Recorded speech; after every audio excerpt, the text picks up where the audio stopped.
کن صورتوں میں روزہ رکھنا عذر ہے، منع ہے؟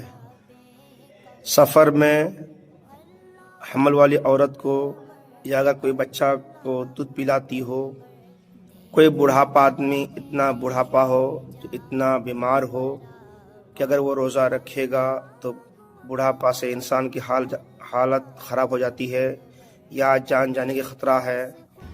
بیمار اتنا ہو کہ اگر دوا نہیں کھائے گا تو جان کی خطرہ ہے، اور جہاد میں جانے کے لیے یہ سب عذر ہے۔ یہ سب صورتوں میں روزہ نہ رکھے تو کوئی گناہ گار نہیں ہوگا۔ البتہ یہ سب عذر ختم ہونے کے بعد، یعنی بچہ پیدا ہونے کے بعد، سفر ختم ہونے کے بعد، جہاد کرنے کے بعد، بڑھاپا سے تندرست آنے کے بعد، کمزوری سے تندرست آنے کے بعد، بیماری سے صحیح ہونے کے بعد روزہ رکھنا فرض ہے۔ سفر سے مراد سفر شرعی یہ ہے کہ اگر گھر سے نکلنے کے بعد وہاں تک پہنچنے تک 3 دن لگ جائے، ایسی صورت میں وہ روزہ اگر نہیں رکھتے ہیں تو گنہگار نہیں ہوگا۔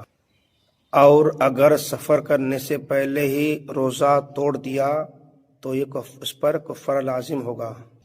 حمل والی، دودھ پلانے والی عورت ہو یا دائی ہو، کہ اگر بچہ پیٹ میں ہے، اگر روزہ رکھتے ہیں تو بچے کو کوئی تکلیف پہنچتی ہے، یا دودھ پلاتے ہیں نہیں پلاتے ہیں تو بچے کو کوئی تکلیف پہنچتی ہے، تو ایسی صورت میں روزہ نہ رکھے، وہ بعد میں روزہ رکھیں۔ ہاں، اگر کوئی تکلیف نہ ہو دودھ پلانے میں یا بچے کو پیٹ میں رہنے میں، حمل کی حالت میں، تو روزہ رکھیں، زیادہ ثواب ہے۔ حوالہ آپ دے سکتے ہیں قانون شریعت جلد اول صفحہ نمبر 193۔